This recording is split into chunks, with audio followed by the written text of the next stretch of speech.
गठबंधन और कांग्रेस आरजेडी गठबंधन दोनों में से किसी एक को चुनना हो तो आप किसे चुनेंगे? किसी को नहीं चुनेंगे। मैंने आपको बता दिया कि भाई बिहार में 243 सीट है, हम लोग 243 सीट लड़ रहे हैं, तो आप बताइए कि किसके साथ गठबंधन हो सकता है? सीट तो बढ़ नहीं सकता है। तो जब हम सीट छोड़ने को तैयार ही नहीं है तो कैसे गठबंधन होगा? आपने कहा चुनाव के बाद क्या कीजिएगा, तो चुनाव के बाद हमारा पूरा विश्वास है कि धन स्वराज को अपने दम पर बहुमत मिलेगा। आप कहिएगा नहीं मिलेगा, मैं कह रहा हूं अगर नहीं भी मिलेगा तो विपक्ष में बैठेंगे, क्या दिक्कत है? हमें हड़बड़ी नहीं है, हमें कोई घबराहट नहीं है, तो आपको क्यों घबराहट है? हम 2-2.5 बरस से पैदल चल रहे हैं, लोग आकर यही कहते हैं कि भैया आपसे बहुत उम्मीद है, आप पर भरोसा है। अगर उस भरोसे उस उम्मीद को हम तोड़ देंगे तो जन स्वराज के पास, प्रशांत किशोर के पास बचेगा क्या? सर आपके बारे में लोग कहा जाता है कि जन स्वराज को बहुत फंडिंग होती है, बहुत सारी बातें राजनीतिक पार्टियों ने उठाया, तो अगर फंडिंग हो रही है तो वो फंडिंग के बारे में थोड़ा पारदर्शिता उस पर बताएं। दूसरा ये कि क्या यही वजह है कि आपके यहाँ ईडी सीबीआई का रेट नहीं हो रहा है, इसीलिए विपक्षी पार्टियां कहती है कि आप भाजपा की बी टीम है? पहली बात जो आपने दूसरा सवाल पूछा कि सोनिया गांधी पर ईडी सीबीआई का रेड हुआ है, क्या सोनिया गांधी पर ईडी सीबीआई का रेड हुआ है? कांग्रेस के और मेरी बात सुन लो भाई, आपका अगर तर्क ये है कि जिस पर भी ईडी सीबीआई का रेड न हो वो भाजपा का बी टीम है, तब तो सोनिया गांधी पर भी ईडी सीबीआई का रेड नहीं हुआ है, प्रियंका गांधी, राहुल गांधी के घर पर भी छापा नहीं पड़ा है, तो क्या भाजपा की बी टीम है? भाजपा की बी टीम है, ये कौन कह रहा है? ये राजद वाले कह रहे हैं। स्वाभाविक है उनका वोट खिसक रहा है, जो मुसलमानों को भाजपा का डर दिखाकर पिछले 30-35 साल से राजद वाले उनका शोषण कर रहे हैं।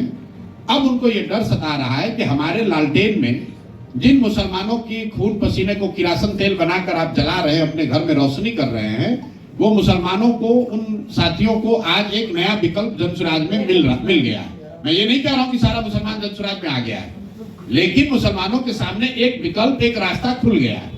अब इसको रोकने के लिए राजद के पास कुछ कहने के लिए है नहीं।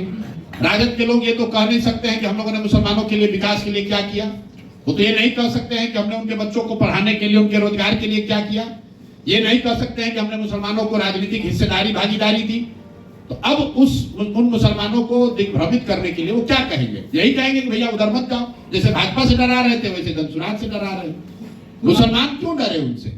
अगर आप तो कह रहे हैं कि ये भाजपा की बी टीम है, तो मुसलमानों को इसका जजमेंट करने दीजिए। जब मुसलमानों पर सबसे बड़ा संकट आया सीए एनआरसी का, तो तेजस्वी यादव गए थे लड़ने, कि राहुल गांधी गए थे, कि अखिलेश यादव गए थे?